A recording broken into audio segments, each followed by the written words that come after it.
बिस्मिल्लाहिर्रहमानिर्रहीम, अस्सलाम वालेकुम, good morning and welcome to morning with Jugan. आज मैं आपके साथ एक बहुत मेजर फैक्ट शेयर करने जा रही हूँ। जैसे कि आप सब जानते हैं, स्पेशली जो लेडीज हैं वो जो सुन रही हैं वो मेरे साथ इस बात पे एग्री भी करेंगी और नाराज भी होंगी कि हम पे अक्सर ये इल्जाम लगाया जाता है कि हमारे पेट बहुत हल्के होते हैं और हम किसी भी बात को 2-3 घंटे से ज्यादा अपने पेट में नहीं रख सकते और हम आगे गॉसिप कर देते हैं। शायद ये बात एक जमाने में सच थी, लेकिन अब फैक्ट्स चेंज हो चुके हैं। उनकी तरफ तो मैं आऊंगी, लेकिन मुझे बहुत गिला है कि लोग अक्सर जब भी, स्पेशली कोई जिस तरह कोई कजन्स वगैरह में बैठे हों, कोई बात होने लगे तो मुझे कहते थे जुगन तुमने आगे बात नहीं करनी, हम तुम्हें बताने तो लगे लेकिन तुमने बताना नहीं है आगे किसी को।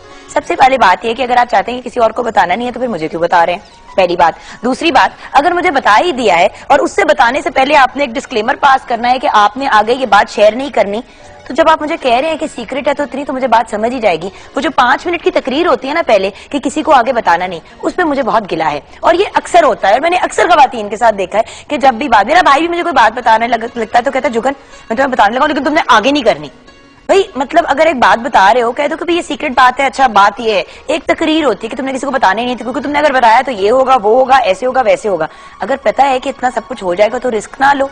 लेकिन खैर ये तो एक गिला है एज अ वुमन। लेकिन अब एक नया फैक्ट, नए स्टेटिस्टिक्स सामने आए हैं कि एक्चुअली मर्द हजरात के खवातीन से ज्यादा पेट हल्के होते हैं। और उसका वो फायदा कैसे उठाते हैं? मेरे ख्याल से मर्द हजरात को ज्यादा टाइम इसलिए लगता था क्योंकि वो सुबह काम पे जाते हैं, अगर उनको कोई बात पता भी चले तो उनको बताने तक शाम या अगला दिन हो जाता है। लेकिन अब क्योंकि नई टेक्नोलॉजी आ गई है, फेसबुक आ गया है, ट्विटर आ गया है, मोबाइल्स आ गए हैं, व्हाट्सएप आ गया है, BBM आ गया, ये वेरियस डिफरेंट तरीके आ गए हैं कम्युनिकेट करने के, तो मर्द हजरात ऐसे करके जो गॉसिप है या जो इस तरह की बातें होती है उनको आगे कर देते हैं। अब आप लोग सोचोगे कि नहीं ये सच नहीं है, लेकिन आपको पता है कि जो भी बात मैं आप लोगों के सामने करती हूँ वो मैं किसी न किसी रिसर्च के तहत करती हूँ और उसको पढ़ के आपको बताती हूँ। तो आज जो रिसर्च मैं आपके साथ शेयर करने जा रही हूँ वो फरवरी में एक इंटरनेशनल जर्नल में पब्लिश हुई थी। इस रिसर्च के मुताबिक मौजूदा दौर के मर्द के लिए कोई भी बात छुपाना ज्यादा मुश्किल है, बल्कि अफवाह फैलाने के मामले में इन्होंने औरतों को पीछे छोड़ दिया है और वो ये काम सोशल मीडिया के थ्रू करते हैं। सोशल मीडिया अब एक ऐसा प्लेटफॉर्म बन गया है जहां पे आप अपनी कोई भी फीलिंग्स और कोई भी सेंटिमेंट्स एक्सप्रेस तो कर सकते हैं, लेकिन राज की बात सोशल मीडिया पे बहुत ओपनली अब डिस्कस की जाती है। और इसको वक्त दिया गया है 3 घंटे का, यानी कि मर्द हज़रात को जब कोई गॉसिप या कोई बात बताई जाती है तो विद इन 3 आवर्स यानी कि 3 घंटे के अंदर अंदर ये इसको फैला देते हैं। तो अब आपके सामने फैक्ट्स है। खवातीन पे आप जितने भी इल्जाम लगाना चाहे मर्द हज़रात, आई एम सॉरी, आपको बुरा लग रहा होगा, लेकिन ये फैक्ट्स मैं आपके साथ शेयर कर रही हूँ। इसीलिए एक्सपर्ट्स ने बड़े वाज़ेह अल्फाज में इस बात का मशवरा दिया है कि अगर आप नहीं चाहते कि आपकी कोई बात आगे स्प्रेड हो तो फिर उसको आगे किसी को बताए ना। और वैसे बात तो ये है कि आप जब किसी को राज बताते हैं उसको राजदार तो बना लेते हैं, जरूर उसको एक अमानत हैंड ओवर करते हैं, लेकिन जब आप किसी की बात कर रहे होते हैं एक्चुअली तो वो उसकी अमानत होती है। तो कोशिश यही करें कि जो इस तरह की सीक्रेट बातें हैं वो आगे ना करें, और स्पेशली वो बातें आगे ना करें जिनसे किसी को कोई नुकसान पड़ता है। जैसे कि अगर आपको पता है कि कोई ऐसी बात है जिससे किसी का घर खराब हो सकता है या किसी के घर में फसाद पड़ सकता है या किसी के लिए प्रॉब्लम क्रिएट हो सकती है, तो ऐसी बातों को आगे मत फैलाया करें। और दूसरी बात, कोई भी बात वेरीफाई किए बगैर, उसको चेक किए बगैर आगे ना किया करें। अक्सर ऐसी बातें लोग आगे फैला देते हैं जिनसे लोगों की जिंदगियों में बड़ी मेजर प्रॉब्लम्स बन जाती हैं। किसी की बीमारी के बारे में कोई बात कर देता है और बाद में पता चलता है कि ऐसी कोई बात नहीं थी, लेकिन वो जो बात फैला दी जाती है उसकी वजह से जिस शख्स के बारे में बात होती है उसके लिए बड़े मसले खड़े हो जाते हैं। तो अव्वल तो कोशिश करें, वही वाली नानों वाली बात के 1 चुप 100 सुख, कोशिश करें कि ना ही गॉसिप करें। बहुत सी बातें करने को, अपनी लाइफ की बातें करें, इधर उधर की बातें करें, पॉलिटिकल सिचुएशन डिस्कस कर लें, एजुकेशन की बातें कर लें, लोगों की हेल्प करने की बात कर लें। जरूरी नहीं है कि दूसरे बंदे के बारे में गॉसिप करके और इधर उधर की बातें करके प्रॉब्लम्स क्रिएट की जाएं। और अब तो जैसे कि मैंने आपके साथ शेयर किया, मर्द हजरात पे यह इल्जाम ज्यादा लगाया जाता है कि सोशल मीडिया के थ्रू ये लोग ज्यादा गॉसिप करते हैं, यानी कि मर्दों का पेट खवातीन से ज्यादा हल्का है। मैं बड़ी खुश हुई हूँ सुन के, क्योंकि हम बेचारी औरतें हमेशा विक्टिमाइज हो जाती हैं इस बात पे कि भाई खवातीन जो है इनको कोई बात नहीं बतानी चाहिए, ये बहुत बातें करती हैं और गॉसिप करती हैं। मर्द हजरात सोशल मीडिया पे कर जाते हैं। 042992000628 पे आप कॉल कर सकते हैं, mj@ptv.com.pk पे आप ईमेल कर सकते हैं, www.facebook.com/morningwithjugan पे आप फेसबुक पे ऐड कर सकते हैं, 21 Mahmood Ghaznavi road, PTV central Lahore पे आप खतूत भेज सकते हैं। और अगर आपने ट्विटर पे ज्वाइन करना है तो JUGGUNKAZIM पे ज्वाइन कर सकते हैं। खैर, हम अपने सोशल मीडिया पे गॉसिप तो नहीं करते, ज्यादा से ज्यादा अपनी ही बातें आप लोगों के साथ शेयर करते हैं जो हमें इशू नहीं है सबके जानने में। तो आप हमें डेफिनेटली हमारे सोशल मीडिया पे ऐड करें, फेसबुक के पेज को ज्वाइन करें, उसको लाइक भी करें। कोशिश कर रहे हैं कि हम 100,000 लाइक्स की तरफ जाएं, तो उसके लिए हमें आपकी जरूरत चाहिए। तो डेफिनेटली हमारा फेसबुक का पेज भी ज्वाइन करें, हमारे सवाल का जवाब दें फेसबुक के ही पेज पे। दूसरों पर एतबार करना कितना जरूरी है? दूसरों पे एतबार करना कितना जरूरी है? मेरे ख्याल से दूसरों पे एतबार इन टर्म्स ऑफ ट्रस्ट और मदद तो जरूर करें, लेकिन इतना ज्यादा एतबार ना करें कि कल को आपके लिए प्रॉब्लम बन जाए। और आई थिंक सबसे बेहतर राजदार तो माँ या बाप ही होते हैं, क्योंकि अम्मी और अब्बू कभी भी आपकी बात आगे स्प्रेड नहीं करते। तो सबसे बेहतर और सबसे प्यारे राजदार तो हमारे पेरेंट्स होते हैं या औलाद होती है। कोशिश करें कि वो बात करें जो किसी के दिल को भी बुरी ना लगे, किसी से उस पे कोई नेगेटिव असर भी ना हो। और बहुत जी चाह रहा है तो ज्यादा से ज्यादा अपने पेरेंट्स से बात कर लें। दूसरों की कोई गारंटी नहीं होती, तो दूसरों पर एतबार करना कितना जरूरी है, हमारा आज का क्वेश्चन ऑफ द डे ये है। और इसका जवाब आपने हमारे साथ शेयर करना है फेसबुक में। उसके बाद मुलाकात होगी शेफ मुनीरा से। हम अपना स्नैक्स वीक मना रहे हैं। अगर आपने आज ट्यून इन किया है, कल प्रोग्राम नहीं देखा तो जरूर देखना चाहिए था, लेकिन मैं फिर शेयर करती हूँ। स्नैक्स वीक में हम वो चीजें बना रहे हैं जो आपको डब्बों में मिलती हैं। जैसे कि आपने देखा है पैकेज डब्बों में आपको बर्गर मिल जाते हैं, बर्गर की जो पैटीज होती हैं। उसके अलावा आपको नगेट्स मिल जाते हैं, चिकन फिंगर्स मिल जाती हैं, फिश फिंगर्स मिल जाती हैं, वेरियस डिफरेंट चीजें मिलती हैं। बाहर जब आप दुकान में आउटडोर आपको शवरमा बड़े मजे के मिल जाते हैं। उसके अलावा रेडीमेड बर्गर्स भी मिल जाते हैं। बट प्रॉब्लम यह है कि जरूरी नहीं है कि वो उस मयार और उस क्वालिटी के हों जिस किस्म का खाना आप अपने बच्चों को या फैमिली को खिलाना चाहते हैं। और वैसे भी ये प्रोसेस्ड फूड्स होते हैं, तो कोशिश करें कि घर पे ही स्नैक्स बनाएं और अच्छी क्वालिटी के बनाएं, और उनमें वो चीजें डाल दें जो नॉर्मली आपके बच्चे या घर वाले नहीं खा पाते, क्योंकि वो बाहर से चीजें ले रहे होते हैं। तो हम आज स्नैक्स वीक का सेकंड डे बना रहे हैं। जानेंगे फ्रॉम शेफ मुनीरा कि वो क्या बना रही हैं। उसके बाद मुलाकात होगी डॉक्टर साजिद मकबूल से। डॉक्टर साहब से आज हम डिस्कस करेंगे आंखों की प्रॉब्लम्स, यानी कि आई साइट के जो मसाइल हो जाते हैं बच्चों को यंग एज पे। कुछ बच्चे शायद पैदाइश में ही उनकी आई साइट में प्रॉब्लम होती है, कुछ को आगे जाके होती है। किस तरह से इसको अवॉइड किया जा सकता है, और अगर आंखों की प्रॉब्लम हो जाए और इनके पैनी हो तो फिर बच्चों को किस तरीके से कन्विंस भी किया जा सकता है, और इनके बेसिकली पहनने का फायदा क्या है। और सर्जरीज वगैरह जो कहते हैं कि आंखों की लेजर वेजर ये वो, तो क्या वो छोटे बच्चों के लिए वर्क करती हैं? ये सब बातें होंगी डॉक्टर साजिद मकबूल से। एंड देन फाइनली मुलाकात होगी मेरी बहुत ही प्यारी सहेली से इन गपशप जुगन। बेसिकली हम आज उनसे बातचीत करेंगे मीडिया के बारे में, उनके करियर के बारे में। बहुत ही आला तरीन एक्ट्रेस हैं, एंकर भी हैं, मॉडलिंग भी करती हैं, और उससे बढ़ के एक बहुत वेल नोन सोशल वर्कर हैं, क्योंकि उन्होंने बाकायदा एक प्रोग्राम भी किया जिसमें वो लोगों की हेल्प करती थी। तो वो कौन है, उनसे मिलेंगे गपशप जुगन में, लेकिन अभी मिलते हैं ब्रेक के बाद।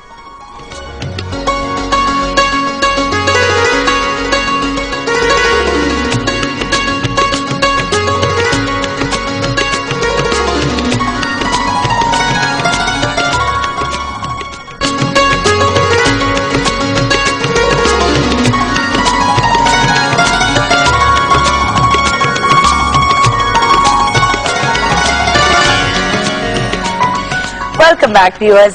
दूसरों पे एतबार करना कितना जरूरी है। एक बात जो मुझे मामा ने कही थी जब मैं बहुत छोटी थी, वो ये था, जो अक्सर मैं सोचती हूँ जब मेरा बहुत दिल चाहता है कोई बात आगे करने का या अपनी कोई बात किसी से डिस्कस करने का, अगर मैं परेशान हूँ, टेंशन हूँ। मामा ने हमेशा कहा था तुम्हारा सबसे बेहतर राजदार अल्लाह मियां है। तो अगर बहुत ज्यादा कोई प्रॉब्लम हो, कोई इश्यू हो, किसी चीज से डिस्टर्ब्ड हो, तो अल्लाह मियां से बात करो, नमाज पढ़ो, दुआ करो। तो उस वक्त अल्लाह मियां से अपना राज और अपनी इश्यूज को डिस्कस करो, क्योंकि सबसे ज्यादा एतबार तो हम अपने क्रिएटर पे, अपने अल्लाह ताला पे करते हैं। तो वहीं पे अगर हम अपना सारा फेथ डालें तो बेहतर है। ऑफ कोर्स दूसरों पे एतबार करना जरूरी है, ट्रस्ट फैक्टर रखना जरूरी है, लेकिन हर बात दूसरों से डिस्कस करना मेरी नजर में जरूरी नहीं है। अब ये मेरा पॉइंट ऑफ व्यू है, आपका नजरिया क्या है ये मैं आपके साथ शेयर करती हूँ। राना सद्दाम अली ने लिखा है, अगर इंसान को कामयाब होना है तो दूसरों पर एतबार करना बहुत जरूरी है। आमिर खान दर्द ने लिखा है, एतबार और एतमाद ही तो दो ऐसी चीजें हैं जो इंसान को आपस में जोड़ती हैं और रिश्ता मजबूत होता है। अस्सलाम वालेकुम, गुड मॉर्निंग, सुबह बखैर। सफदर खान वट्टू ने ये लिखा है, थैंक यू सो मच। वालेकुम सलाम, और आपको भी बहुत ज्यादा happy, well very very good morning to you as well. अच्छा, फैसल अमान ने लिखा है, जितना जिंदगी में खाना जरूरी है मेरी जान। Thank you Faisal. हमजा भट्टी ने लिखा है, आज कल कोई एतबार करने के लिए ही आप पे एतबार, हाँ, आज कल कोई एतबार करने की लाइक है, आप ही एतबार तो बहुत चीज है। अच्छा बेसिकली वो कह रहे हैं कि आजकल को एतबार करने के लायक है आपके ख्याल से? आप, ये एतबार तो बहुत बड़ी चीज है। एतबार वैसे तो बहुत जरूरी है और एतबार हर किसी पे नहीं किया जाता, किसी पे किया जाता है। ये हमजा भट्टी ने लिखा है।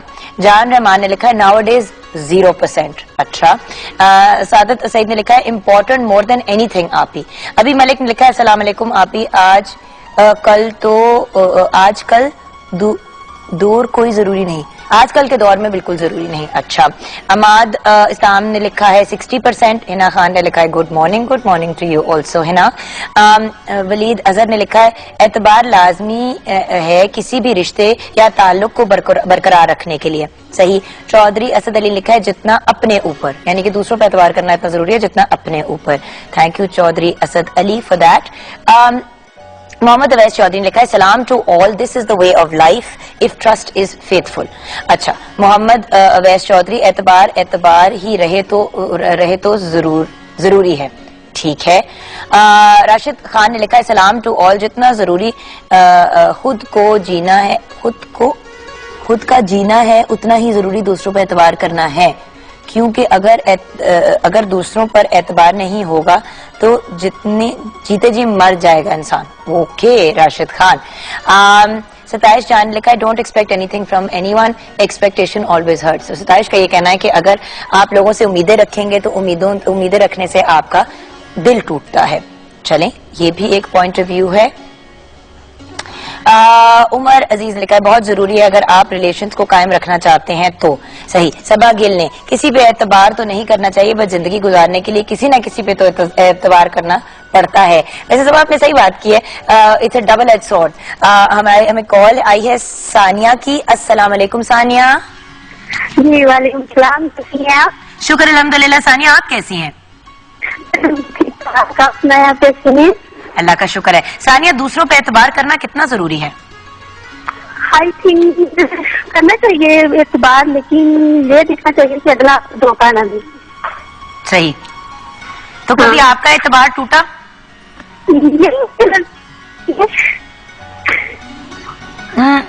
सानिया बिल्कुल आपकी आवाज नहीं आ रही, आपकी आवाज बहुत ज्यादा कट रही है। अभी आ रही है? जी बच्चे बताएं। हाँ अभी आपका प्रोग्राम बहुत अच्छा है, आप बहुत प्यारी लग रही हैं आज। बहुत बहुत शुक्रिया आपका। ये तो मेकअप आर्टिस्ट और डिजाइनर का कमाल है, मैं तो सिर्फ एक पपेट हूँ। आपका प्रोग्राम बहुत अच्छा है, मैं रोजाना देखती हूँ और आप इसी तरह प्रोग्राम करती रहे, आप बहुत प्यारी हैं। Thank you so much Sania. हमें दुआओं में याद रखा करें, हमारी पूरी टीम को, जो सब लोग हैं Pakistan television network. Thank you Sania. Okay. Khurram Kazim ने लिखा है Jugan I love you. Thank you so much जी। आप लोगों के प्यार के बेस पे ही तो हम लोग यहाँ पे चल रहे हैं। हिना आसिफ इश्नमा ने लिखा है if you want to build a relation then you have to trust each other. बिल्कुल सही। वैसे रिश्ते बनते तो एतबार की ही बेस के ऊपर है। बहुत जरूरी है अगर आप रिलेशंस को कायम रखना चाहते हैं। उमर अजीज ने लिखा है। अंजुम नईम ने लिखा है नहीं कभी भी नहीं करना चाहिए। तो मुझे लग रहा है जिन लोगों ने इस किस्म के मैसेजेस लिखे उनका एतबार टूटा बहुत जोर का है, लेकिन एतबार तो कभी कभी लोग आपको हर्ट करते भी हैं मगर बहुत से लोग नहीं भी करते। एक और चीज जो मुझे बचपन में मामा ही कहती थी कि अगर आप एक हाथ पे अपने बेस्ट फ्रेंड्स को गिन सकते हैं, उन लोगों को जिनको आप ट्रस्ट कर सकते हैं और मुश्किल के वक्त याद रख सकते हैं, यानी कि 5 भी लोग आपकी लाइफ में हो ऐसे, तो बहुत बड़ी बात है। हर इंसान ट्रस्टवर्दी नहीं होता, लेकिन हमें अपने आप को जरूर अच्छे और पॉजिटिव तरीके से लाइफ में लेके चलना चाहिए। जी हाँ व्यूअर्स, तो जानते हैं शेफ मुनीरा से कि उनकी नजर में एतबार करना कितना जरूरी है एक दूसरे पे। अस्सलाम वालेकुम। वालेकुम अस्सलाम, क्या हाल है? बिल्कुल ठीक मुनीरा, आप बताएं आप कैसी हैं? मैं भी बिल्कुल ठीक ठाक। दूसरों पे एतबार करना कितना जरूरी है? दूसरों पे एतबार करना मेरा ख्याल है उतना ही जरूरी है जैसे कि जिंदगी में अगर आपने सरवाइव करना है तो मेरा ख्याल है एतबार ही करना है। आप देखें कि बड़े बड़े जितनी भी हमारे ये लोग काम करते हैं, बिजनेस करते हैं, वो एतबार की बेस पे करते हैं, लेकिन कभी कभी ऐसा होता है कि इंसान एतबार में हमेशा धोखा खा जाता है। लेकिन अगर एतबार के साथ थोड़े से आप अगर होशियारी से भी काम लें कि किन लोगों पे अपने एतबार करना है, इतनी आपकी कॉमन सेंस तो होनी चाहिए। आई थिंक आप जहाँ पे आपकी थोड़ी सी होशियारी होगी और वहाँ पे आपको कभी भी एतबार में कभी भी नहीं होगा। लेकिन कुछ रिलेशन ऐसे होते हैं जिसमें आप एतबार में आपकी थोड़ी सी ट्रस्ट आपका थोड़ा सा लूज भी हो जाता है, तो फिर उसमें आप कुछ भी नहीं कर सकते। ये तो अल्लाह की तरफ से होता है, क्योंकि हम तो अपना दिल साफ करके लोगों से हर चीज शेयर करते हैं। मगर अगर कुछ लिखा है तो मामलों पे आई डोंट थिंक मतलब ये बात डाल सकते हैं। ये तो बात इंसान के ज़र्फ की होती है। कोई इनसे कुछ लोग ऐसे होते हैं जो अच्छे राजदार होते हैं और कुछ लोग ऐसे होते हैं जो नहीं होते। हम जब किसी पे ट्रस्ट करते हैं तो वो हम रिस्पॉन्सिबिलिटी खुद लेते हैं ना। अल्लाह मियां पे हम एतबार करें और वो बात हमारी खुल जाए वो और बात है, लेकिन अगर हम खुद अपने मुंह से किसी और को बताएंगे तो वो बात फिर आपके अल्लाह मियां और उस बंदे के बीच में हो जाती है। अल्लाह मियां तो नहीं आगे बात करने वाले, बस वैसे ये कॉमन सी बात है जो कि मेरा ख्याल है कि हमें इसी को ज़हन में रखना चाहिए कि जब हम अपने इर्द गिर्द देखते हैं तो वो कहते हैं ना, when you look around you will be depressed, and अगर इफ यू लुक डाउन, अगर आप अपने अल्लाह से बात करो तो you will be always blessed. तो आई थिंक कि आप दाएं बाएं देखेंगे तो आप लोगों को देख के तो मेरा हाल है दिल ही खराब होता है कि किससे बात करें, क्या बात करें, क्योंकि अगले के दिल के पता तो चलता नहीं है। सही। तो अच्छा, let's come to the recipe, क्योंकि ये एक ऐसा टॉपिक है जिसके बारे में बहुत से लोगों ने वहां पे भी कमेंट किया, हमारे भी बहुत से, मगर क्योंकि आज दो रेसिपीज बन रही हैं। जी बिल्कुल। तो हमने सोचा कि वो स्नैक्स जो हमें बाहर मार्केट में तो मिलते हैं ओपनली और महंगे भी मिलते हैं और उनका मयार भी कोई खास नहीं होता, तो आज आपने क्या सिलेक्ट किया है? चूंकि मैंने आज सिलेक्ट किया बर्गर्स, क्योंकि ये ऐसी हमारी हिट डिश है कि जो कि यंगस्टर में तो बहुत कॉमन है, एज वेल एज हमारे बच्चे भी इसको बहुत शौक से पसंद करते हैं। और ये एक ऐसा स्नैक है कि जिसको अपने टिफिन में हो, बॉक्स में हो, जर्नी में हो, कहीं भी हो, वो एट अ टाइम खाना भी खाए तो उसको जरूर खाना पसंद करते हैं। बच्चे कौन से वाले बर्गर्स हैं? ये मैं बना रही हूँ, बेसिकली तो इसको बीफ बर्गर नहीं कहते, ये कबाब के हैं, क्योंकि बीफ के तो एज इट कच्चा कीमा होता है, लेकिन मैंने कीमे को उसको बॉइल किया है, साथ में इस पे आलू उस पे मैश किए हैं, और बेसिकली कीमे के ही है बर्गर ये, जिसे बाजार में अंडा शामी के बर्गर मिलते हैं, ये वो वाले हैं। अच्छा ठीक। विद फ्रेंच फ्राइज होंगे, विद कोल्सला होगा। इसका जो बनाने की जो बेसिक रेसिपी है, जो हमें समझ नहीं, वो बाहर वाला टेस्ट हमें घर नहीं मिल पाता। मैं हमेशा रिकमेंड करती हूँ कि बाहर से चीजें कभी नहीं खानी चाहिए, क्योंकि जगह जगह जितनी आपकी इस तरह की चीजें आप मार्केट में अवेलेबल होंगी, उतनी उसकी जो उसका जो होगा मेयार वो उतना ही गिरता जाएगा। तो इसके लिए जो मैंने चीजें ली है कीमे के लिए, 1 किलो आप कीमा ले लें अच्छा सा बगैर चर्बी के, उस पर मैं डालूंगी तकरीबन 2 अदद आप बड़े साइज के आलू डाल दें कट करके, साथ में नमक डालेंगे, फिर गरम मसाला साबुत इसमें डाल दें, 2 खाने के चम्मच सूखा दाड़ा मिर्च होती है वो भी तकरीबन 2 चम्मच, अदरक भी 2 चम्मच, और साथ में सूखा धनिया 1 चम्मच, हरी मिर्ची भी 2 चम्मच, जीरा 1 चम्मच। ये सब चीजें आप पकने के लिए रख दें। जब कीमे का पानी बिल्कुल खुश्क हो जाएगा, आप इसको चॉपर में ब्लेंड करके निकाल लेना। बिल्कुल ये देखें ऐसे होगा जैसे इसकी बहुत अच्छी टिक्की बन जाएगी। टिक्कियां बना के आप इसको फ्रीज कर सकते हैं, आप बाजार से बन लाएं, उसको करें। इसके साथ जो हमारी चीजें चाहिए वो हमने इसके साथ लेंगी, मेयोनीज ली है, साथ में केचप ली है, अगर आप चीज ऐड करना चाहते हैं उस पर चीज की भी फिलिंग कर सकते हैं, साथ में सैलड्स होंगे, जितने भी आप उसकी फिलिंग करें आपका उतना ही अच्छा हैवी बर्गर बन जाए। क्योंकि ऐसी एक वैरायटी है कि अगर इसमें बीफ की एडिंग करें, चिकन की एडिंग करें, अगर दूसरी भी एडिंग कर दें तो आपका बर्गर की फिलिंग सेम होती है, सिर्फ आपकी पैटी का फर्क पड़ता है। सही, ठीक हो गया।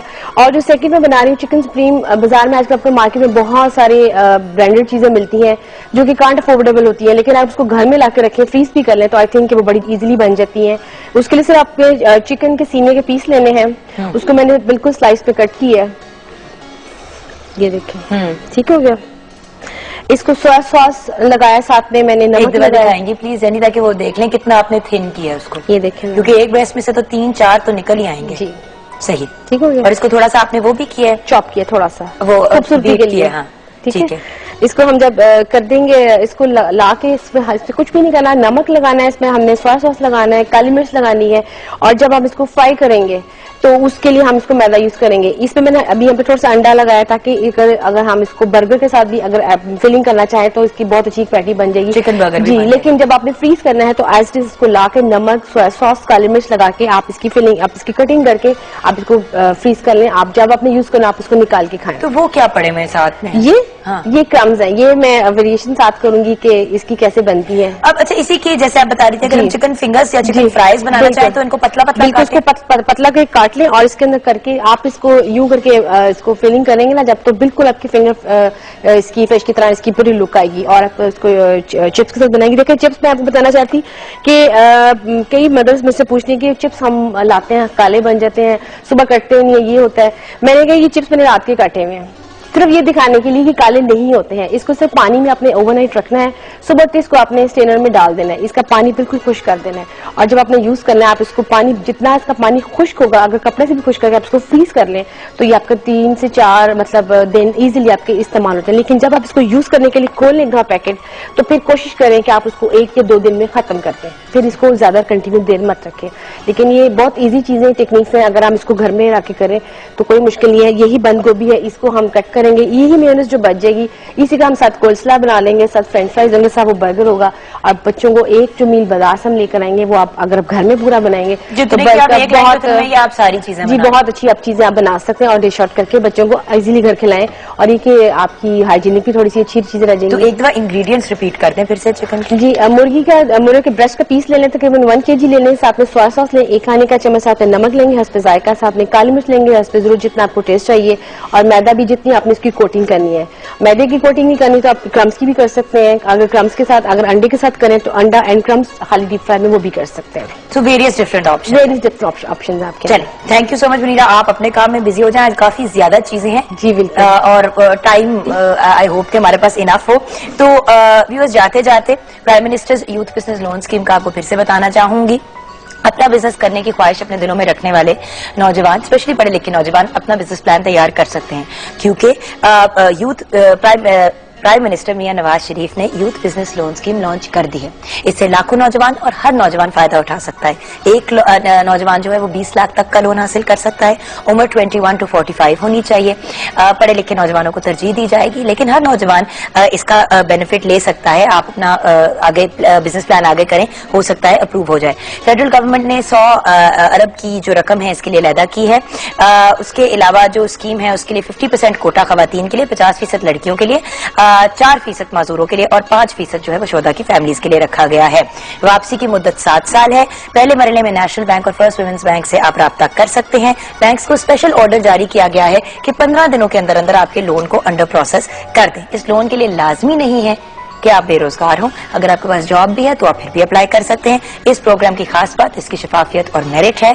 सूबों के लिए कोई स्पेशल कोटा नहीं है, ये आप लोगों के लिए स्टार्ट किया गया है ताकि आप अपनी लाइफ में किक स्टार्ट ले सकें। अगर आपके पास कोई अच्छा आइडिया है लेकिन पैसे नहीं है तो इस लोन के बेस पे आप अपनी चीजें जो है वो स्ट्रीमलाइन कर सकते हैं। अब करने वाले बनना चाहिए इंसान को। तो लेते हैं छोटी सी ब्रेक के बाद जब वापस आएंगे तो डॉक्टर साजिद मकबूल से बात करेंगे आंखों की प्रॉब्लम की, जो आई साइट की प्रॉब्लम्स होते हैं बच्चों की।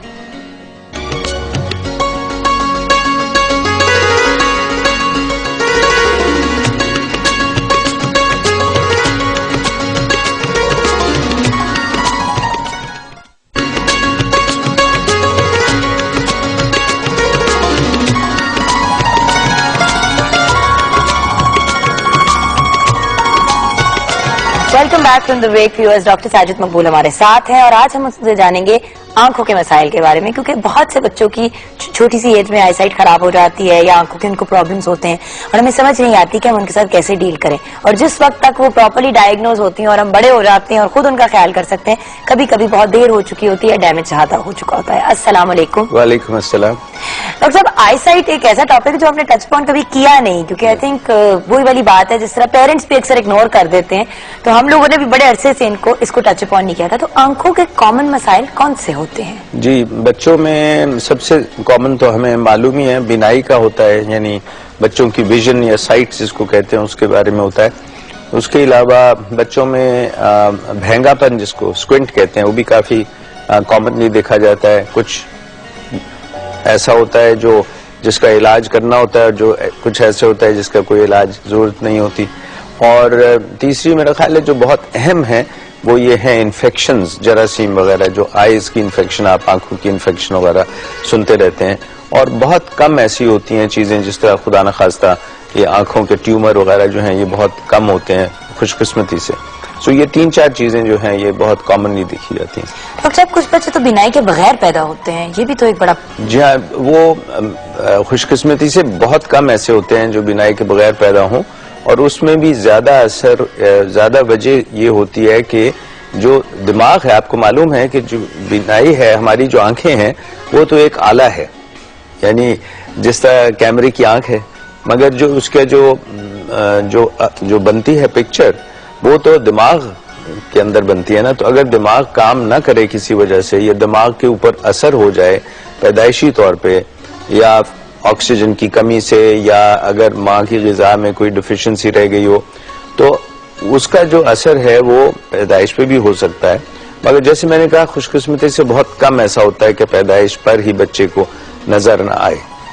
अच्छा, तो डॉक्टर साहब शुरू करते हैं, किस उम्र में कौन सी प्रॉब्लम होने का ज्यादा खदशा होता है? जी, पहले साल में तो बिनाई का ये है कि जब बच्चा पैदा होता है तो बच्चे की आप ये समझ लें कि उसकी बिनाई इतनी होती है कि अगर माँ उसको अपनी गोद में रखे तो उसके चेहरे तक उसको नजर आता है। और सबसे पहली जो पहचान होती है बच्चे की, वो अपने माँ का चेहरा होता है। एक ये कि वो बच्चा उसको देख के और मानूस हो जाता है पैदाइश पे ही, और 2 महीने में उससे ज्यादा, और 3-4 महीने में तो बिल्कुल अच्छी तरह मानूस हो जाता है। तो आहिस्ता आहिस्ता उसकी जो बिनाई है वो बेहतर होती जाती है। यानी पहले वो 6-8 इंच के करीब देख सकता है पैदाइश पे, और कुछ कुछ पहचानता है, और फिर आहिस्ता आहिस्ता अच्छा, ये तो बच्चा 20/20 विजन के साथ नहीं पैदा होता? जी नहीं, 20/800 पे पैदा होता है। या अल्लाह। जी, अच्छा। मगर निजाम ऐसा है कि अगर एक माँ अपने बच्चे को दूध पिला रही हो तो जितना फासला है चेहरे का वो पहचान लेता है। और दूसरी बात यह कि शुरू में जो चीजें हिलती हो उनकी तरफ तवज्जो ज्यादा देता है बच्चा। अच्छा। मगर ये फिर इस वक्त माँ बाप की बहुत ये अहम रोल है। उनको मालूम होना चाहिए कि बच्चे को, अगर उन्हें मालूम हो कि बच्चा 2 महीने तक चीजों को देखता है, इधर उधर फॉलो करता है, 4 महीने तक उसकी और बिनाई बेहतर हो जाती है, और 6 महीने तक तकरीबन काफी हद तक उसकी बिनाई बिल्कुल बड़ों जैसी तो नहीं होती, मगर 6 महीने और साल में तकरीबन बिल्कुल नॉर्मल जिसको हम कहते हैं वो विजन हो सकती है। तो उससे पहले भी उसमें माँ बाप को मुशाहिदा करना चाहिए कि बच्चा मसलन आप कोई चीज दिखा रहे हैं उस तरफ देख नहीं रहा, या रोशनी है एक तरफ और उस तरफ नहीं देख रहा, और या कोई चीज आप खिलौना दिखा रहे हैं और देख दूसरी तरफ रहा है। एक ये इससे मालूम हो सकता है कि बच्चे की बिनाई में कोई मसला है। लेकिन इसमें कान का भी तो प्रॉब्लम हो सकता है ना, कि सुनाई नहीं देता? जी, सुनाई का भी अमल होता है, मगर मैं ये बता रहा हूँ ना कि आप कोई चीज उसके सामने रखें। अच्छा, बिल्कुल सामने रखें, और वो ना सामने रखें, और खास तौर पे रंग बिरंगी हो या कोई हिलती हुई चीज हो तो उससे मालूम होता है। तो कोई ऐसे रंग जिनसे बच्चे ज्यादा अट्रैक्ट होते हो? जी, शुरू में तो वो लाइनों से ज्यादा होते हैं और फिर रंगों से। अच्छा। तो इंटरेस्टिंगली काली लाइन जो है वो पहले, और उसके बाद रंग। तो मगर चेहरे पहचानना जो है ना, ये कुछ अल्लाह ताला ने ऐसा सिलसिला बनाया हुआ है कि चेहरे बहुत जल्दी उससे मानूस होते हैं। इसीलिए आप देखते हैं कि माँ से बहुत ज्यादा मानूस होते हैं, एक माँ की आवाज से, और एक हमने पहले भी तज़किरा किया था जो माँ उठाती है उससे, और उसकी जो खुशबू होती है माँ की अपनी, मगर चेहरे से भी बहुत मानूस हो जाता है। लेकिन डॉक्टर साहब, क्या इसका ये, अच्छा, और यहाँ पे एक जरा दूसरी तरफ मैं जाना चाहूंगी कि क्या इसका ये मतलब नहीं है कि फिर बच्चों को बाप से भी ज्यादा गोद में उठाना चाहिए? क्योंकि बाप जो है वो शुरू में पहले 2-3 महीने कुछ समझ नहीं उनको आ रहा होता कि वो क्या करें, अनकंफर्टेबल होते हैं। तो इसका तो इससे तो मुझे ये समझ आ रही है कि फिर बाप को भी उसी तरह उतना ही बच्चे को गोद में उठाना चाहिए जितना माँ उठाती है, उतना ही लाड प्यार। बिल्कुल, इसी वजह से माँ को ज्यादा पहचानते हैं, क्योंकि वो उसको देखते बहुत ज्यादा है। माँ तो देखिए ना, दूध भी पिलाती है, ख्याल भी करती है। ये इसका मतलब ये नहीं है कि बाप के चेहरे से मानूस नहीं होंगे। माँ के बाद प्रॉबेबली बाप के चेहरे से, या अगर कोई बहन भाई है जो बहुत ज्यादा उसके पास होता है तो उससे फिर मानूस हो जाते हैं शुरू में। आप देखेंगे कि बच्चे दूसरे जो उसका भाई या बहन होगा उसको देख के एकदम से खिलखिला के हंसते हैं और खुश होते हैं, और अगर कोई वैसे हो तो शायद वो इतने परेशान हो जाते हैं, शायद इतने खुश ना हो। नहीं, परेशानी तो कोई 9 महीने पे शुरू होती है। अच्छा। उससे पहले तो वो हर एक से खुश रहते हैं। चले 9 महीने तक तो आप गुड बुक्स में किसी भी घर के बच्चे के साथ। अच्छा, अब ये तो हो गया, ये बिनाई का है। बिनाई का है। और फिर ये है भेंगापन जिसको हम कहते हैं, जिसको स्क्विंट कहते हैं। हाँ, ये एक बड़ी परेशानी वाली बात होती है। हाँ, बच्चों में होता है। उसका बेसिकली मकसद ये है, उसका मतलब ये है कि जब आप देखते हैं तो हम जब नॉर्मली देखते हैं तो दोनों आंखें एक बिल्कुल पैरेलल होती हैं, ऐसे करके हम देख रहे होते हैं। जी हाँ, मगर अगर एक आंख इस तरफ जा रही है बाहर की तरफ, या एक आंख अंदर की तरफ जा रही है, तो उसको फिर हम भेंगापन कहते हैं ना। तो उसमें ये देखते हैं कि उसमें थोड़ी देर के लिए है, आरजी है, या ये कि बिल्कुल मुकम्मल तौर पे हर वक्त उसकी आंख वैसे रहती है। अगर आरजी है तो फिर आप खुद भी देखिए कि अगर आप किसी चीज को बड़े गौर से देख रहे हो और जिस तरह अपनी उंगली को भी आप कभी एक्सपेरिमेंट करके देखिएगा, तो पास ला के देखें और तो आपकी आंखें ऐसे लगती हैं जिस तरह वो टेढ़ी हो गई हैं, मगर वो नॉर्मल है, बच्चा भी कोशिश करता रहता है। मगर अगर हर वक्त एक आंख या अंदर रहे, अंदर की तरफ चली जाए नाक की तरफ, या बाहर कान की तरफ, तो फिर उसको हम कहते हैं कि उसका भी चेक कराना चाहिए, क्योंकि इसका मतलब ये है कि शायद उसको नजर भी ना आता हो ठीक, उसकी बीनाई ठीक ना हो। लेकिन डॉक्टर साहब अब इसका हल क्या है? जी वो मैंने बताया ना कि ये मसल्स की इनकोऑर्डिनेशन का होता है मसला, तो उसमें कभी कोई एक्सरसाइजेज होती हैं और कभी कभार आप हैरान होंगी कुछ ऐनक भी लगा दी जाती छोटे छोटे बच्चों को। हाँ, लेकिन डॉक्टर साहब मुझे होता ना, कभी कभी मैंने एक बार सुना था, मेरी खाला गई थी रिश्ता देखने के लिए एक लड़की का, और मुझे आज भी बात याद है, कहते लड़की तो बड़ी प्यारी है लेकिन भैंगी है। तब मैं कंफ्यूज में कि व्हाट इज भैंगा, मैं 8-9 साल की थी, मैं भैंगा क्या होता है, और तब का मैंने वर्ड सुना। बात यह कि मतलब वो होता ना कि कोई बहुत भी अट्रैक्टिव हो, लेकिन अगर आंख जरा सी इस तरह तो जरा सा वो अजीब सा लगता है, हाँ। और देखने वाला भी ज्यादा एक्स्ट्रा घूर रहा होता है, जबकि बदतमीज या नहीं घूरना चाहिए, नहीं इस तरह करना चाहिए। हाँ। तो डॉक्टर साहब अगर later on in life, for example 15-16 साल या 12 साल के बच्चे को हम पेरेंट्स परेशान हो कि जी बच्चा महंगा है, उस पर भी हल निकल सकता है? जी हाँ, उसमें ये होता है कि जो उनके मुआलिज हैं वो तो पहले देखते हैं ना, फिर उसके बाद उनको आई स्पेशलिस्ट के पास भेजते हैं। उसमें देखना ये होता है कि कई मरतबा अगर उस महंगेपन को बहुत ज्यादा देर तक रहने दिया जाए तो आंखों को आदत हो जाती है उस तरह देखने की जिस तरह उसकी आंखें हैं, तो फिर उसको ठीक करने से कई मतलब मसला भी हो सकता है। मगर इन प्रिंसिपल उसूलन आपको चाहिए कि उसका महंगापन जो है उसका इलाज करा देना चाहिए। उसमें आमतौर पे ऐनक से गुजारा नहीं होता बड़े बड़े बच्चों में, और उसको आमतौर पे उसकी सर्जरी करनी पड़ती है।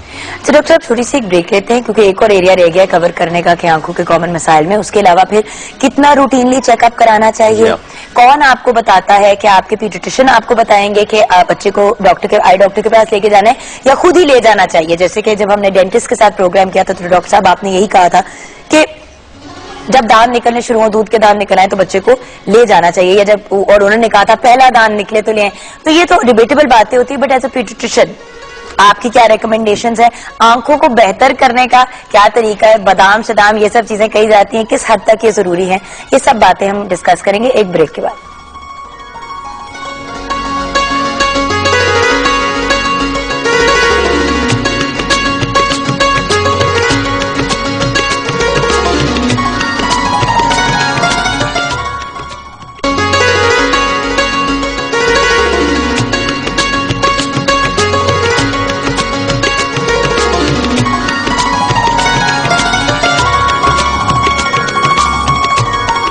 Welcome back viewers. अब बात हो रही है आंखों के मसाइल की, जो आईज की प्रॉब्लम्स होती हैं।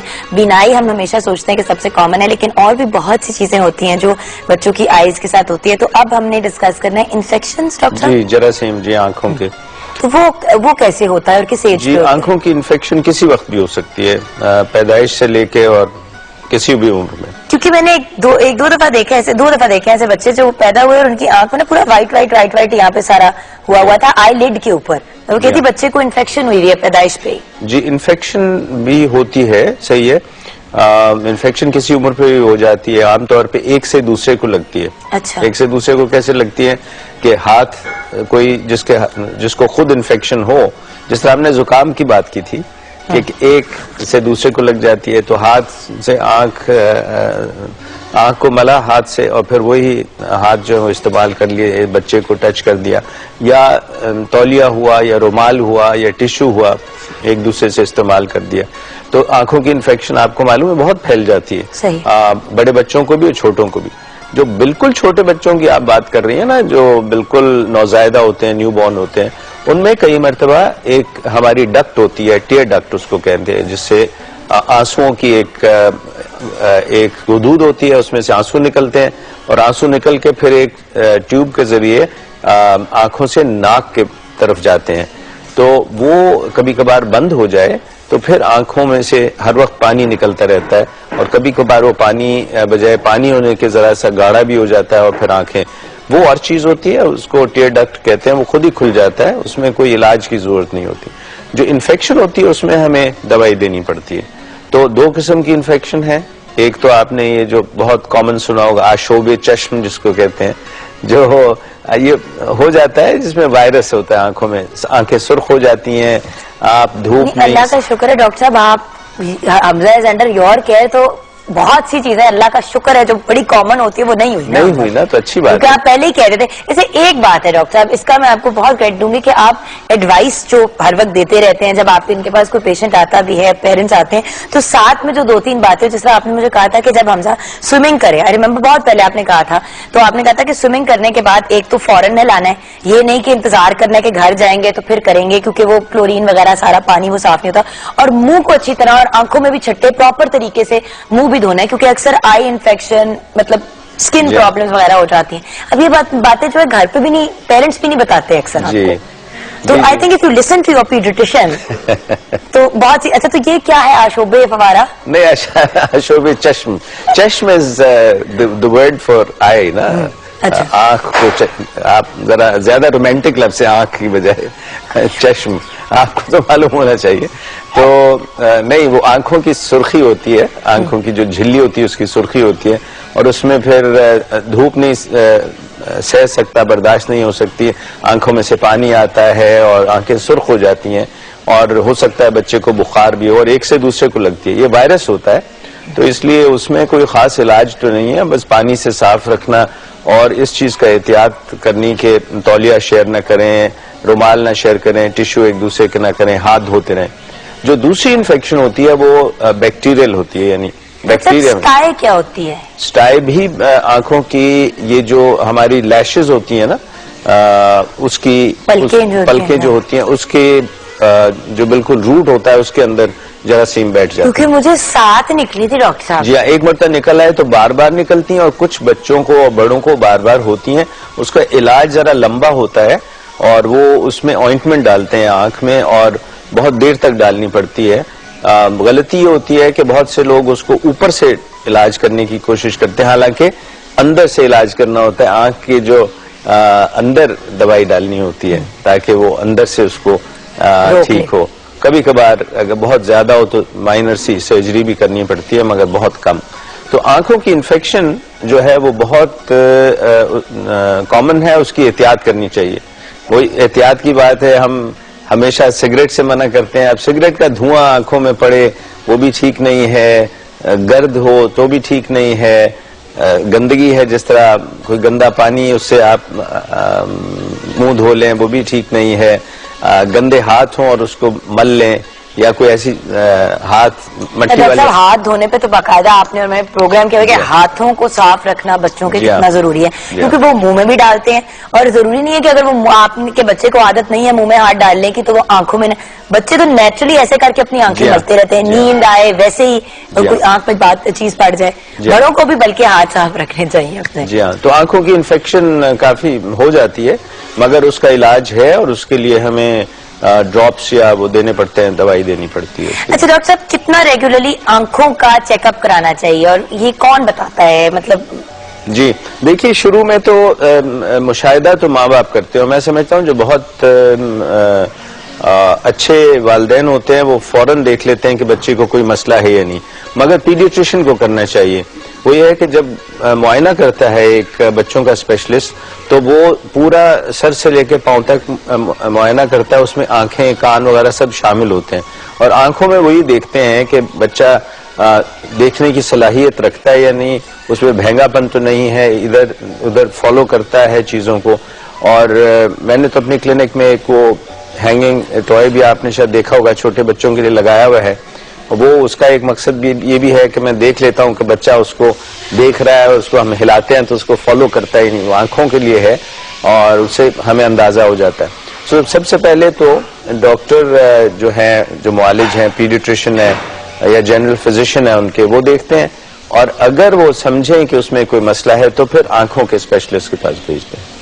अच्छा डॉक्टर साहब, आंखों की बीमारियों को देखिए, हम हमेशा कहते हैं prevention is better than cure जी। और ये तो आपका स्लोगन है बाकायदा कि भाई जिन चीजों को अवॉइड किया, तो इसमें हिफाजती टीकों का कितना अमल दखल है डॉक्टर साहब? और मतलब जस्ट सो वी नो कि कोई ऐसे हिफाजती टीके हैं जो आंखों के लिए, और दूसरी बात किन चीजों का ध्यान रखें, कौन सी चीजें बच्चों को जरूर खिलाएं, और बादाम कहते हैं जरूर खिलाएं, अक्लमंद होता है बच्चा, आंखें अच्छी हो जाती हैं, तो आप इसमें हमें क्या कहेंगे? जी हाँ, नहीं, बादाम आपने सही कहा एक्चुअली।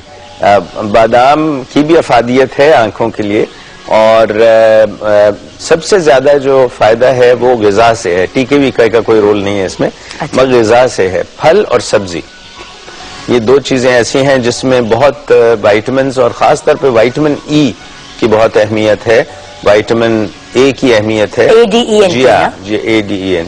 जी हाँ, तो ये आप सही कह रही हैं, मगर आपको इसका मतलब ये है कि देखिए आजकल माल्टे और किन्नू है हमारे पास, तो वो बच्चों को वो देना चाहिए, उसका जूस देना चाहिए, फल और सब्जी देनी चाहिए। अब हमारे बच्चों में सब्जी का कॉन्सेप्ट, बहुत से बच्चों में सिर्फ आलू होता है या मटर होते हैं, तो ये नहीं है, और भी हैं, गाजरें हैं और टींडे हैं। नहीं, खैर टींडे तो बच्चे बहुत कम खाते हैं। हमजा की फेवरेट डिश थी बचपन में, से वो कहता है हमजा आपकी फेवरेट डिश क्या है? मामा टींडा गोश्त। वो घर है भी बेचारा मेरा टींडा सा छोटा सा मेरा गुगलू। लेकिन डॉक्टर साहब, वैसे इधर गलती माँ बाप की होती है, बच्चे इसलिए टींडे नहीं खाते क्योंकि उनको बचपन में खिलाए नहीं जाते। अगर आप बचपन में जब गाजर मैश करके खिला रहे हैं, आलू मैश करके खिला रहे हैं और मटर मैश कर रहे हैं, तो आप अगर टींडे भी मैश करके खिला दें, उसकी टेस्ट बन जाएगा बच्चे का। जी बिल्कुल सही है। जो आदत आप डालते हैं शुरू से, खैर वो तो हम पहले भी बात कर चुके हैं ग़िज़ा के बारे में, फिर भी कर लेंगे, मगर ये सही बात है कि ग़िज़ा जो बैलेंस्ड है, और उसमें ये भी सही है जो आप बादाम की बात कर रहे हैं, क्योंकि बादाम में भी ऐसे अज्जा होते हैं जो उसके लिए आंखों के लिए ठीक होते हैं। अच्छा डॉक्टर साहब, टाइम खत्म हो गया, जल्दी से एक बात, माँ बाप अक्सर अपने बच्चों को ऐनक इसलिए नहीं पहनाते कि अगर अभी ऐनक पहना दी तो सारी जिंदगी पहनेंगे, बच्चे स्कूल में मजाक उड़ाएंगे, इसके बारे में आप क्या कहेंगे?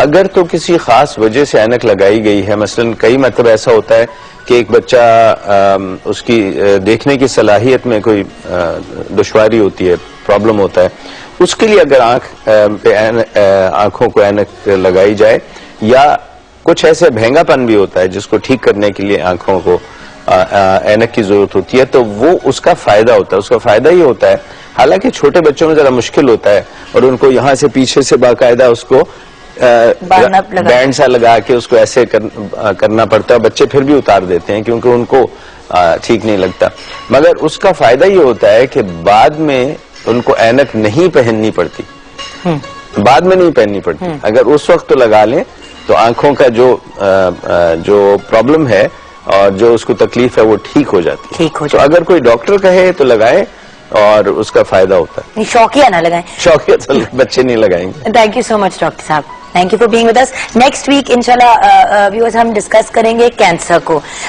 मुझे पता है कि आप लोग सोच रहे होंगे कैंसर बच्चे, लेकिन बहुत से ऐसे केसेस होते हैं जहाँ पे बच्चों को कैंसर हो जाता है और फिर समझ नहीं आती, या फिर बहुत लेट डायग्नोज होता है क्योंकि आप इधर उधर की दूसरी बीमारियां ढूंढ रहे होते हैं, क्योंकि दिमाग में ये बात नहीं बैठती कि इस किस्म की जो मौलज है उससे हमारा बच्चा सफर कर सकता है। अल्लाह ना करे कि किसी के भी बच्चे को इस बीमारी से गुजरना पड़े, लेकिन अल्हम्दुलिल्लाह अल्लाह का शुक्र है बच्चों में कैंसर अक्सर जो है वो क्योर हो जाता है, क्योरेबल है। तो जरूर हमारा नेक्स्ट वीक का भी आपने डॉक्टर साहब के साथ प्रोग्राम देखना है, क्योंकि हम कैंसर को कवर करेंगे। आपके भी कोई सवालात हैं अभी से भेज दें, उस दिन लाइव कॉल कीजिएगा नेक्स्ट ट्यूसडे, तो हम इसको डिस्कस करेंगे। थैंक यू डॉक्टर साहब, लेते हैं छोटी सी ब्रेक।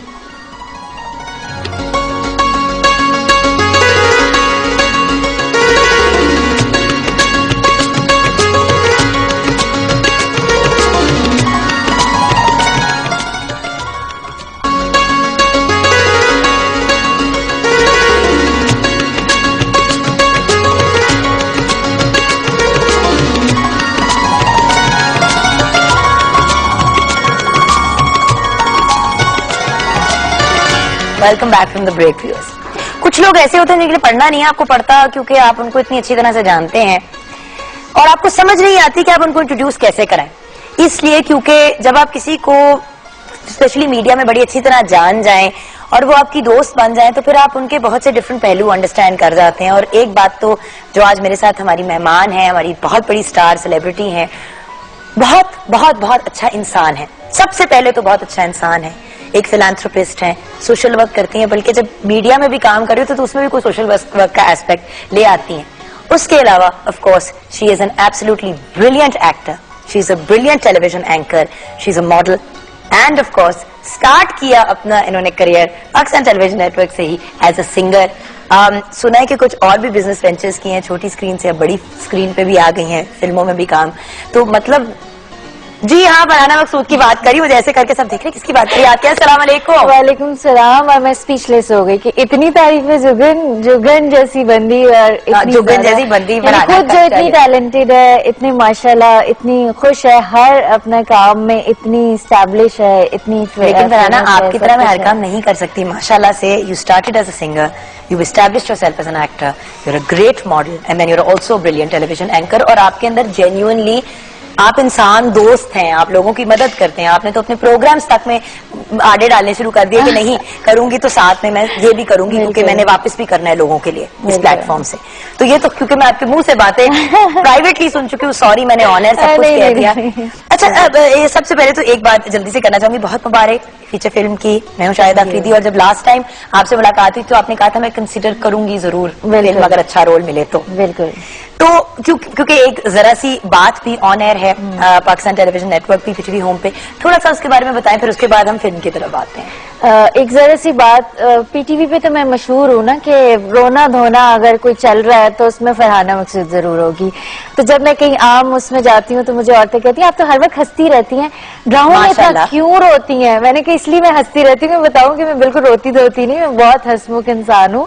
तो अभी भी जो प्ले चल रहा है उसमें एक दुखी लड़की हूँ और वही मसले मसाइल हैं और वही दुखियारापन है, लेकिन वो क्योंकि औरतों की जिंदगी की अपनी ये स्टोरी होती है, उनको बहुत अच्छा लगता है और माशाल्लाह बहुत अच्छा प्ले जा रहा है। मोहसिन तलत उसके डायरेक्टर हैं और कराची का प्ले। हाँ, और बड़े अच्छे दोस्त हैं, बहुत अच्छे इंसान हैं और पूरी टीम ही बहुत अच्छी है और वो उसका बड़ा अच्छा रिस्पॉन्स मिल रहा है। और फिल्म की जो बात है वो लोग मुझे पहचानते नहीं है, मेरे लिए ये बड़ी अजीब सी बात है।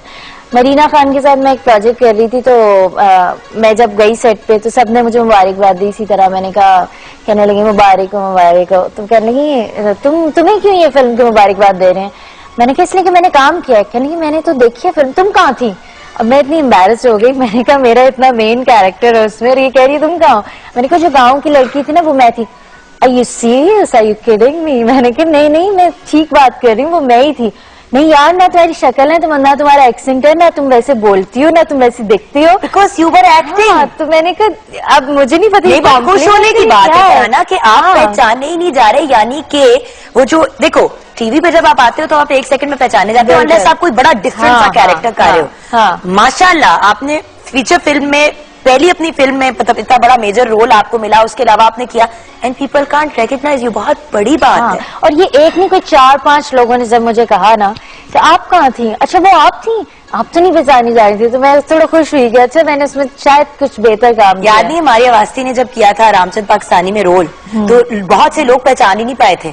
और क्या वो अनबिलीवेबल कैरेक्टर था और आपने भी माशाल्लाह बहुत खूबसूरत तरीके से अपना किरदार अदा किया। Thank you. और मैं कहती हूँ पूरी टीम का इसमें था और क्योंकि पहली फिल्म होती है ना तो आप बहुत प्यार से करते हैं, बहुत शौक से करते हैं, लेकिन मुझे ये नहीं पता था कि वो इतनी सक्सेसफुल हो जाएगी। माशाल्लाह उसने दरवाजे खोल दिए सारी फिल्म्स के। तो और अब फिल्मों की तरफ और कुछ तवज्जो दे रही है तुम्हारे? वैसे तो ऑलरेडी इतने साइंड अप होते हैं सीरियल्स साल पहले से माशाल्लाह। तो क्या फिल्म में और कुछ कंसिडर कर रही हो? मुझे 1-2 अच्छी फिल्म्स की ऑफर आई हैं और वो अभी प्रोसेस में है, पाइपलाइन में है और इंशाल्लाह वो करूंगी। मगर जब करोगी तो अनाउंस करोगी यहाँ पे? अच्छा जरूर, ये नहीं कि मैं जरूर करूंगी और उसके बाद जब करी होगी तो उसके बाद आएगी। जैसे इसकी शूटिंग शुरू होगी मैं बताऊंगी कि मैं अब कर रही हूँ, क्योंकि बहुत सी चीजें होती हैं बातों की हद तक लेकिन वो शुरू नहीं हो पाती, फिर आप अजीब हो जाते हैं कि अच्छा ये क्या हो गया। हमारे यहाँ ये भी हुआ था कि जब फिल्म्स बन रही थी ना और ये जब बहुत ज्यादा हिट हो गई, मैं शाहिद आफरीदी यहाँ बाहर, तो सब लोग शुरू हो गए। अब सब लोग तकरीबन बैठ गए हैं। वो जो एक आया था ना कि हर बंदा कहता है मैं फिल्म बनाऊंगा, अब वो कुछ कम हो गया है। तो ये एक पता नहीं कुछ आता है जुनून सा लोगों को और फिर उससे हट जाते हैं। मैं कहती हूँ होना चाहिए कि आप करें, इस चीज पे करें। अब तो दरवाजे खुले, अब तो लोगों ने देखने शुरू की हैं पाकिस्तानी फिल्म्स और अभी 20th को दुबई में जो है रिलीज हुई है तो उसका भी इतना अच्छा रिस्पॉन्स है और वहां से भी मुझे कॉल्स आ रही थी कि हमने आपकी फिल्म देखी है और हमें यकीन नहीं आ रहा कि आप उसमें थी और इतना बड़ा रोल था। तो यानी कि लोग पहचान रहे हैं बट इन द सेंस के क्रेडिट्स पर। हाँ, क्योंकि सबका ना उसमें बहुत, जैसे मानू बहुत ग्लैमरस रोल में थी, मतीरा का आइटम सॉन्ग था, फिर एनी जाफरी भी ग्लैमरस थी, तो मेरा जो था ना बहुत ड्रामेटिक था, सारा ड्रामा इस कैरेक्टर के पास था। तो लोगों को वो पोर्शन ज्यादा अट्रैक्ट करता है क्योंकि उसमें एक स्टोरी थी, उसमें कुछ ऐसा नहीं था कि फिल्म के लिए मैंने जो है वो कुछ और ही कर दिया। तो एक इमेज को भी बरकरार रखा। और but Farhana, if you get offered a film जिसके अंदर आपका कैरेक्टर ओवर ग्लैमरस हो और उसमें आइटम नंबर भी हो, would you do it? Decent item number, मैं कोई फास्ट आइटम नंबर की नहीं मैं करूंगी, लेकिन ऐसा करूंगी कि लोग मुझे ये ना करें ये क्या बकवास किया तुमने, ये ना कहें, लोग कहें यार वाह ये तो बहुत चेंज था, ये तो बहुत अच्छा था। तो मैं इतनी ज्यादा नहीं हूं कि मैं नहीं करूंगी, लेकिन करूंगी जिसमें मेरा इमेज भी वैसा ही रहे। अच्छा फरहाना, ब्रेक लेनी है, लेकिन you know that I am a huge fan of your singing as well, and I don't think you sing enough. ये एक गिला है मेरा। तो वापस आएंगे आपके गाने से, और उसके बाद सुनने में आया, मुझे एक चिड़िया ने कान में बताया कि आपने एक एम्बेसी में बड़ी एक मजे की एग्जीबिशन भी की थी। तो वो आपको पता है, आपकी हर खबर पे मैं नजर रखती हूँ, मैं भी एक चैनल बन गई हूँ आपके लिए। भाई दोस्तों के ऊपर नजर रखनी जरूरी होती है, क्योंकि उनको दुआएं भी देनी होती है, और जब वो कोई नया काम शुरू करे तो थोड़े उनके लिए सदके भी देने होते हैं। तो या अल्लाह ताला मेरी दोस्त सलामत रहे और इसकी उसको नजर ना लगे, क्योंकि इस बच्चे को नजर भी लग जाती है। Love you. ब्रेक लेंगे, ब्रेक के बाद गाने से वापस आएंगे, एंड ऑफ कोर्स फिर इनसे ये जानेंगे कि ये कौन सा नया बिजनेस वेंचर है, कुछ नहीं छोड़ती है। चलते हैं ब्रेक के बाद।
मेरी चाहों में,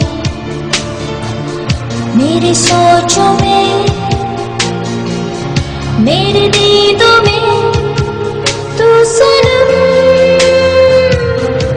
ओ दिल चाहे तुझको है चाहूं मैं, तुझको सोचूं तेरे सपने सजाऊं मैं।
राहों में,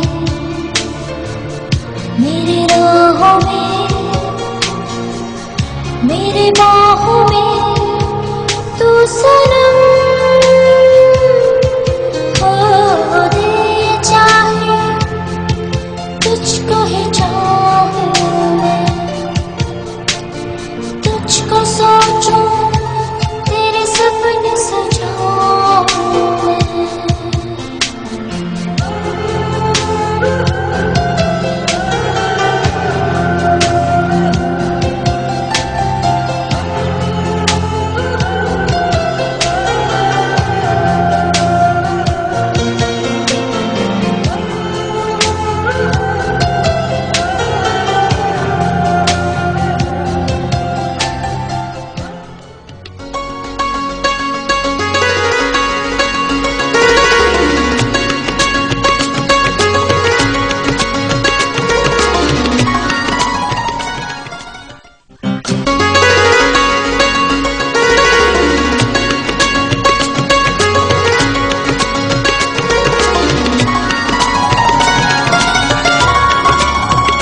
जल्दी से वक्त आ गया है किचन में देखने का। बहुत ही अनबिलीवेबल ब्यूटीफुल सॉन्ग हमने सुना फरहाना से, लेकिन अभी फरहाना से 2 सेकंड में बात होगी। सिचुएशन रेडी है आपके सामने, बर्गर सब रेडी, बर्गर का भरमार, बर्गर का भरमार और वहाँ पे चिकन का भी एक नन्ही सी डेरी है मशरूम से। चले, thank you so much Munira, आपसे कुछ आगे जाके बात होगी प्रोग्राम के बाद। ठीक है, थैंक यू सो मच। अच्छा फरहाना, सबसे ब्यूटीफुल सॉन्ग, थोड़ा सा इस गाने के बारे में तो बताओ जो हमने ब्रेक से पहले सुना। गाने के बारे में ये था कि ऐसे ही मुझे एक ड्रीम सॉन्ग चाहिए था कि थोड़ा सा हट के ना शोर शराबे से। एक तो मैंने हल्ले गुल्ले वाला कर लिया, फिर मैंने नदीम अब्बास ने बनाया, तो मैंने कहा मुझे एक ड्रीम सॉन्ग चाहिए। कहता मुझे क्या पता आपका ड्रीम क्या है। मैंने कहा ड्रीम सॉन्ग लाइक आप कहीं खो जाए ना, एक ऐसी दुनिया, इमेजिनेशन हो जहाँ पे जो आपको लगे ना, क्योंकि आजकल के दौर में सब चीजें कहाँ होती हैं।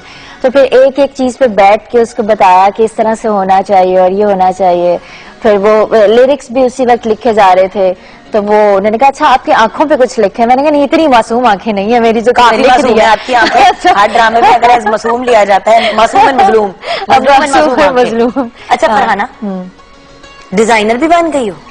हाँ, साढ़े वास्ते भी कुछ छड़ दे फरहाना, बहुत हो गई है। अच्छे बड़े लोग कहते हैं ना, जब मैं किसी को कुछ शुरू करती हूँ सब कहते हैं क्या मतलब है, हमारी रोजी पर लात मारने आ गई, हमें भी तो कुछ करने दो।